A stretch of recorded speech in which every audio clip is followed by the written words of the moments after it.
Seguimos entonces con las presentaciones de las ponencias. Todos las conocen a Marcela, así que yo diría que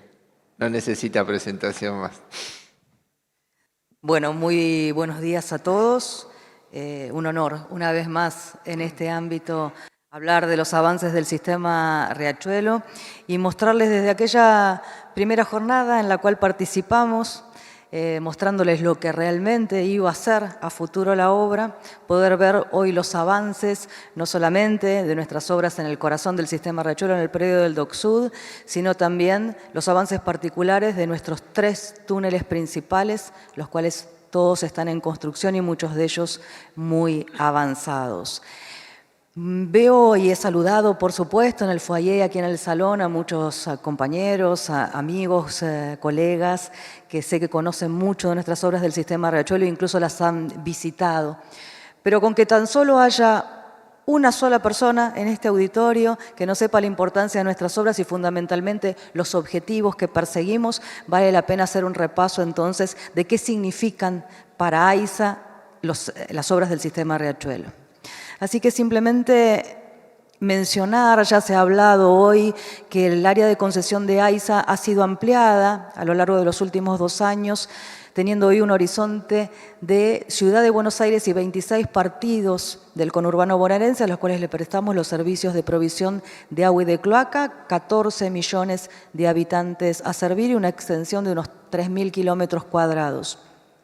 Nos atraviesa entonces fuertemente nuestra área de la concesión en lo que es la cuenca media y baja del río Matanza-Riachuelo, Riachuelo en su desembocadura en el río de la Plata, y cuenca que, como saben todos, está altamente contaminada por cuestiones antrópicas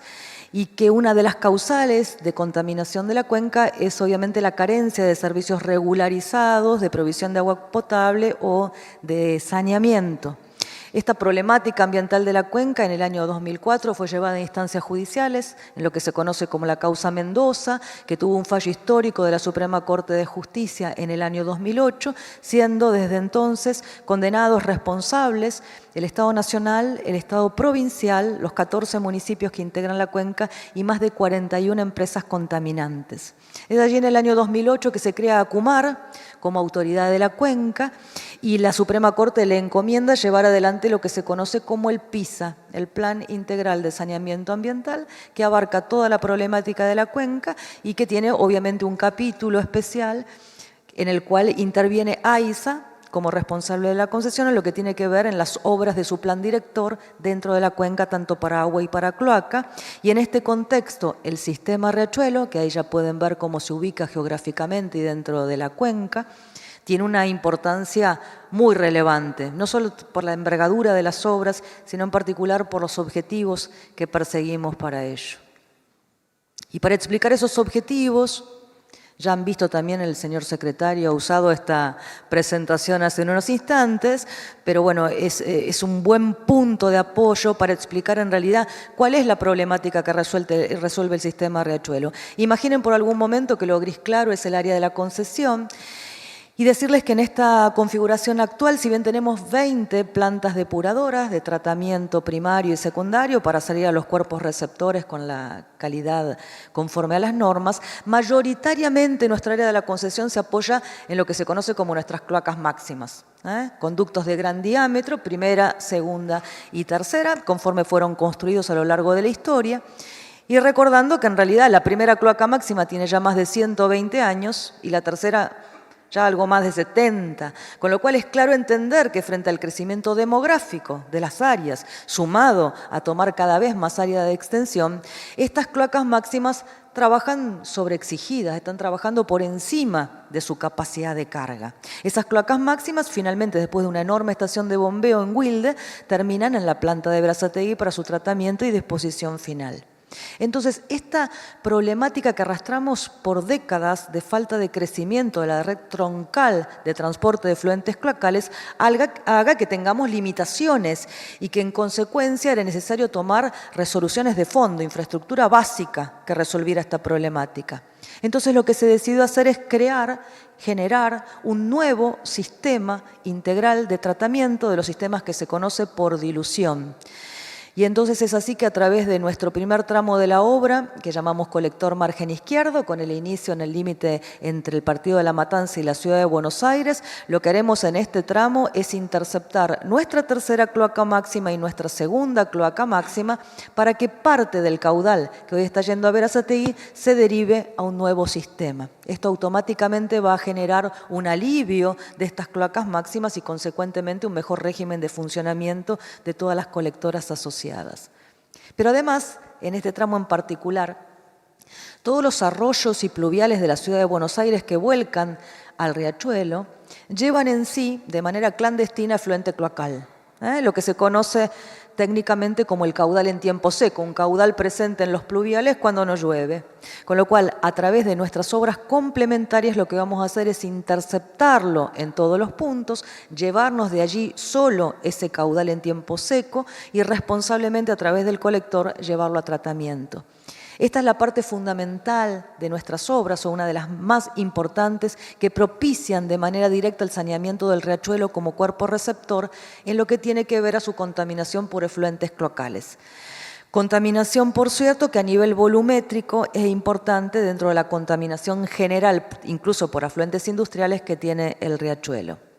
La continuidad de este tramo lo llamamos desvío colector bajo Costanera. Sigue siendo parte del tramo de transporte, simplemente que cambiamos el nombre porque allí lo que interceptamos es todo el colector costanero que viene allí desde Tigre. Ese íntegramente integrará el sistema riachuelo y dejará de ir a Berazategui. Y dejamos previsto a futuro el enlace para la obra que también se mencionó anteriormente, que se llama ampliación del colector baja Costanera, conceptualmente similar al margen izquierdo, pero en este caso para interceptar los pluviales que vuelcan de manera directa al Río de la Plata, llevándose también obviamente el caudal en tiempo seco y resolviendo a través de esta obra también algunas otras problemáticas asociadas a nuestra red de servicios.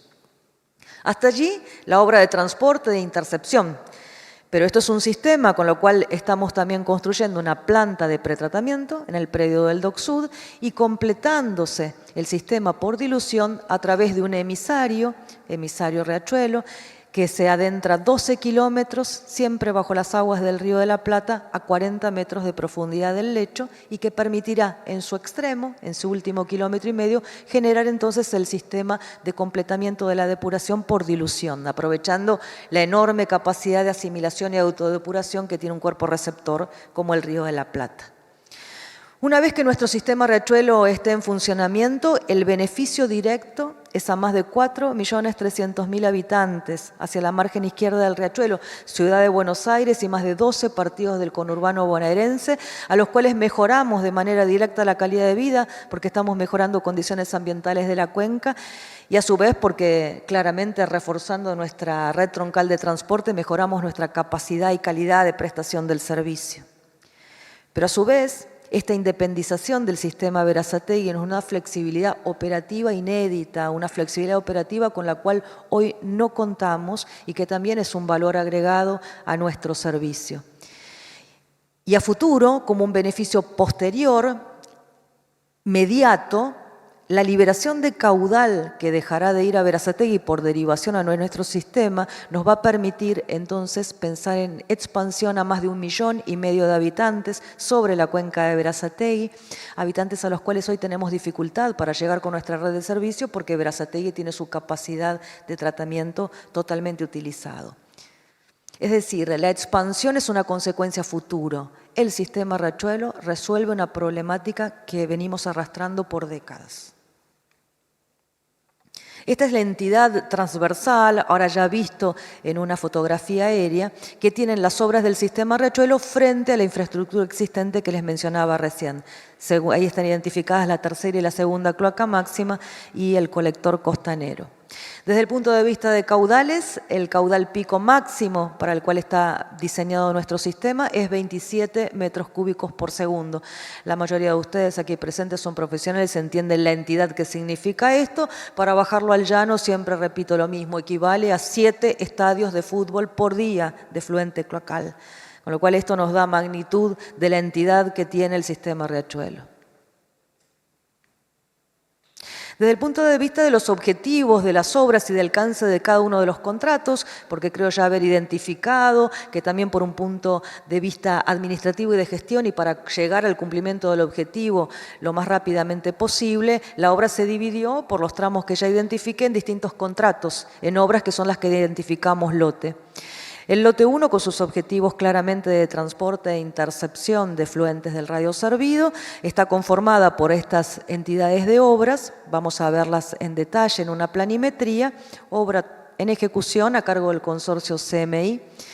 conformado por la empresa Gela, con financiamiento parcial del Banco Mundial y por supuesto el resto del Estado Nacional, y una supervisión de obra a cargo del consorcio Geodata Cadia, en la figura del ingeniero en los términos de estos contratos FIDIC. La obra del lote 2 comprende no solo la planta de tratamiento, sino todas las obras civiles y electromecánicas asociadas también a una estación elevadora a la entrada del tratamiento y otra estación de bombeo a la salida. Vamos a explicar después por qué. Y en un tratamiento físico, es decir, es una planta de pretratamiento, porque la dilución se completa a través del emisario. El lote 2 hemos tenido, es una obra que está también en ejecución, hemos tenido una sesión total del contrato muy recientemente, con lo cual actualmente el contratista es una UTE conformada por Fisi Limpianti y Acciona Agua, con un liderazgo de Fisia, empresa perteneciente al grupo Salini Impregilo. En este caso el financiamiento es del Estado Nacional y la supervisión de la obra está a cargo de Cadia. Y el lote 3... último eslabón de la cadena, el emisario, que a su vez ha desarrollado como parte del alcance de sus obras actividades previas como los rellenos y constitución de la defensa costera y el terreno que hemos necesitado ganar al río para tener área suficiente para nuestras obras, y las obras viales que hoy permiten llegar con toda comodidad a un lugar que hasta hace algunos años era bastante inhóspito y difícil de acceder. La obra en ejecución, el contratista es Salini Impregilo, en UTE con Chediac, financiado el proyecto por el Banco Mundial y el resto aporte del Estado Nacional, y la supervisión de obra también en cabeza de Geodata Cadia. Y vamos a ver entonces un poco los avances de nuestras obras. El contexto general ya fue planteado. Esta es la traza del lote 1 a través de un colector entonces de 16 kilómetros entre Avenida General Paz y Fernández de la Cruz y el predio del Doc Sud, constructivamente dividido en 3 tramos. La diferenciación de los tramos es por metodología constructiva aplicada y por diámetro. El primer tramo de 1,6 kilómetros ha sido desarrollado bajo la metodología del pipe jacking, un diámetro interno de 800 milímetros. El colector margen izquierda tramo 2, el más largo de esta parte de las obras, 9,5 kilómetros, está siendo desarrollado con una máquina TBM del tipo EPB en un diámetro interno 3,20 metros. Y el último tramo, el desvío colector bajo costanera, con una máquina tunelera TBM, en este caso del tipo Mid-Shield, con un diámetro interno de 4,5 metros. Las obras complementarias son los ramales que ahora ven que se han iluminado y que acometen perpendicularmente al colector principal. Son las obras que nos permiten entonces interceptar los caudales en tiempo seco de pluviales, derivar nuestras cloacas máximas y desafectar estaciones de bombeo, en particular de la zona sur de la ciudad de Buenos Aires. Todas ellas son construidas con la metodología de pipe jacking en diámetros 800 o 1.100 internos según el caudal en cada una de ellas que tenemos previsto tomar, con lo cual solo cuando hablamos del lote 1 estamos involucrando más de 30 kilómetros de túneles y hemos avanzado hacia la fecha en lo que se va a ir iluminando en rojo. El primer tramo, colector margen izquierda tramo 1, el pipe jacking ha sido instalado, 1,6 kilómetros. El colector margen izquierda tramo 2, ELISA, que así se llama la tunelera que está construyendo este túnel, ya ha ejecutado más de la mitad de su recorrido, ya ha superado los 5 kilómetros. Hoy, para ubicarse en la zona de Buenos Aires, está a la altura de la cancha de San Lorenzo. Ya pasando esa zona le quedan unos 4 kilómetros más para terminar su tramo.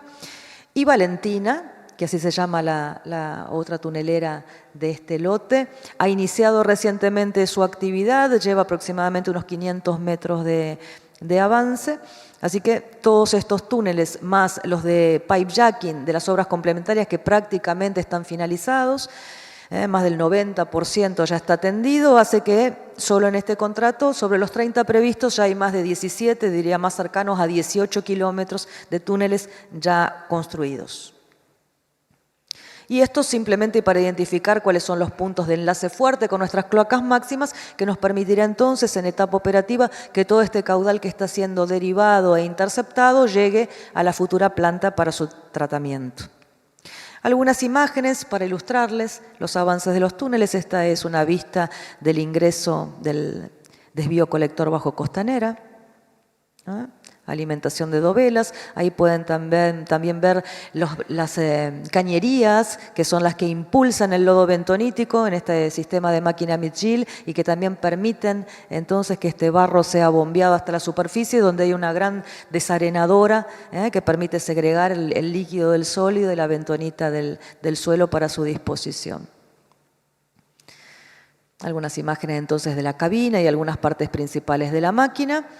Ilustrarlos de algunas imágenes de nuestras obras de pipe jacking y después, bueno, identificar cómo cada pozo de empuje de recepción de la máquina del pipe jacking, lo que hacemos es constituir un fuste para hacer una boca de registro para posterior acceso y limpieza a nuestras instalaciones.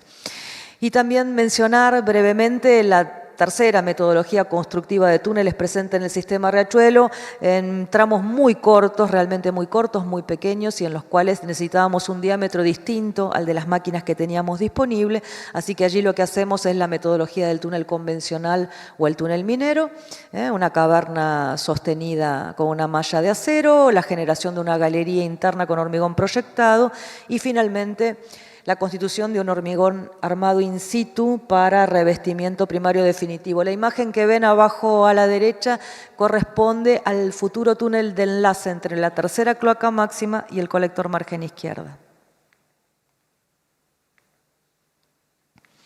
Brevemente, avance de las obras del lote 2, si bien nos vamos a focalizar mucho más a los túneles, pero tiene sentido explicar en la lógica del funcionamiento del sistema Riachuelo que allí en este punto va a llegar el desvío colector bajo Costanera, entonces último tramo de la obra de transporte,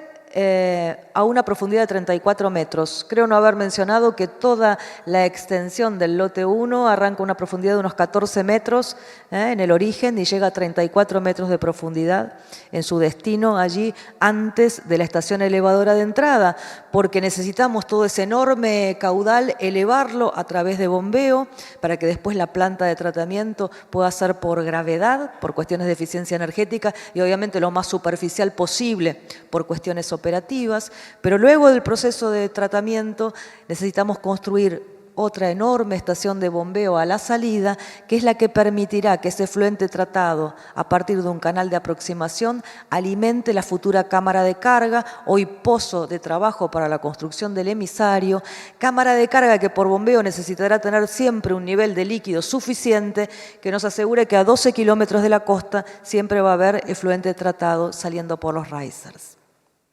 Como parte inicial de esta parte del proyecto en el Dock Sud, la defensa costera y el relleno ganado al río, como mencioné anteriormente, fue parte del alcance del lote 3, fue el primero en el llegar al predio y el primero en acondicionar el predio para generar el resto de nuestras obras. La primera etapa que se tuvo que hacer antes de comenzar a construir las superestructuras de la planta fue una fundación de 1.200 pilotes hincados. Ahí ven en esta imagen algunos que todavía no han sido desmochados. Pilotes de 60 centímetros de diámetro que han encontrado manto firme entre 17 y 23 metros aproximadamente. Cantidad de enjambre de pilotes necesarios entonces en lo que antes era arena de playa, tener fundación suficiente para empezar a avanzar con la construcción de planta de tratamiento. Lo que es el pozo de entrada de la futura estación elevadora ya está construido en cuanto a su configuración de muros colados, tiene 45 metros de diámetro y una profundidad de 27 metros útiles. Y finalmente, mencionar el porqué del emisario, por qué esta entidad de emisario que con sus 12 kilómetros de extensión los va a poner seguramente entre los 5 récords en el mundo de entidades de emisarios, que estamos construyendo a partir del pozo de acceso, futura cámara de carga,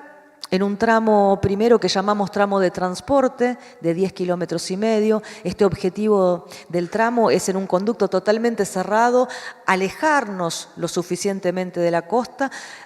atravesar, en este caso, todos los canales de navegación que ingresan tanto al puerto del Dock Sud como al puerto de Buenos Aires, no porque sea una interferencia física. Nuestro túnel está colocado a 40 metros debajo del lecho, pero sí lo es la zona de difusión, este último 1,5 kilómetros,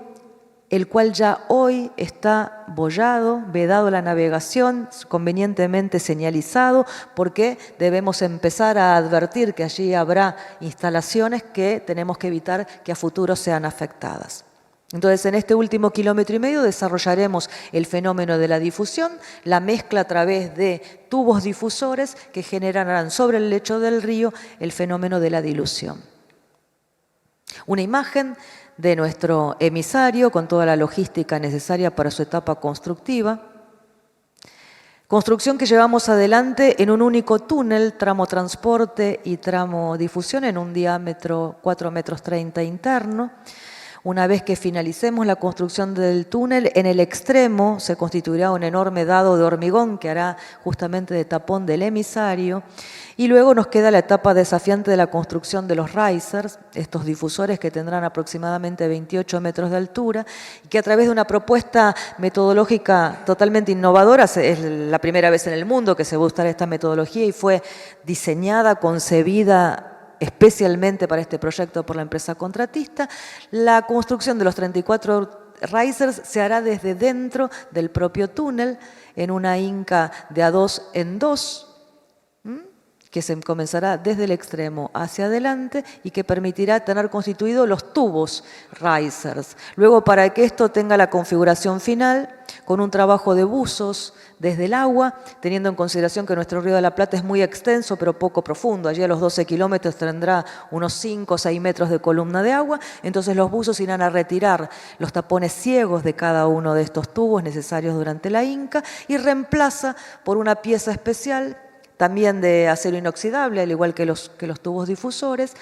que se llama roseta, que lo que tiene es una salida en 6 puertos que permite entonces que la mezcla sea lo más homogénea posible y en todas las direcciones. Una vez entonces sí concluida esta etapa, podemos decir que lo que hoy es un túnel en construcción será finalmente el primer emisario bajo las aguas del Río de la Plata. Y Beatriz, que así se llama la tunelera que está avanzando, está ahí muy cerquita. Tenía la ilusión tal vez hoy de decir en público que llegamos al kilómetro 11, pero estamos muy cercanos a eso, así que solo nos queda 1 kilómetro y poquito más para terminar entonces la construcción de estos 12 kilómetros que integran el futuro túnel emisario. Y para hablar de nuevas tecnologías, mencionarles que en correspondencia, ya durante la etapa constructiva del túnel, con las futuras ubicaciones de los risers, se instalan estas dovelas especiales que ya permiten entonces tener la disponibilidad del sitio exacto donde a futuro tendremos que hacer la hinca de los difusores. Para hacer esa hinca se ha desarrollado esta máquina que va a permitir que las ideas que en origen fueron concebidas en gabinete, en papel, en discusiones técnicas, se puedan llevar a la práctica. Estas máquinas fueron objeto de pruebas, lo que se llama Real Size Test, pruebas a escala real, en diciembre del año pasado en Bolonia, en Italia, donde fueron fabricadas. Pueden ver allí una imagen de esas pruebas donde se simuló el techo del túnel, ven cómo la propia máquina aproxima a los tramos de tubería de acero inoxidable, la verticaliza y comienza el proceso de hinca vertical a través de una cantidad de sofisticaciones y detalles, tanto para mantener la estanqueidad, asegurar verticalidad y demás. Y esta prueba, entonces, allí ven el silo que fue especialmente preparado en Italia, para el cual se llevaron arenas de nuestro puelchense para poder reproducir allí en laboratorio condiciones lo más asimilables posibles a efectivamente nuestro subsuelo, para llevar allí, y se han hecho con todo éxito, estas pruebas a escala real, aquí en una altura de 10 metros, que es lo que tiene este silo. Nuestros difusores tendrán 28, por eso siempre decimos que nuestra única y verdadera prueba a escala real será el primer riser que estaremos instalando, Dios mediante, para marzo del año próximo. Y para no cansarlos más con mi charla, porque como siempre digo, me dejan hablar del sistema Riachuelo y puedo pasar todo el día y tengo que dar lugar a mis compañeros. Bueno, pero quiero compartir con ustedes un video que muestra avances de todo lo que estamos desarrollando.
Cinco máquinas, sí, tienen ganas de aplaudir, por supuesto, no se priven de ese placer, por favor.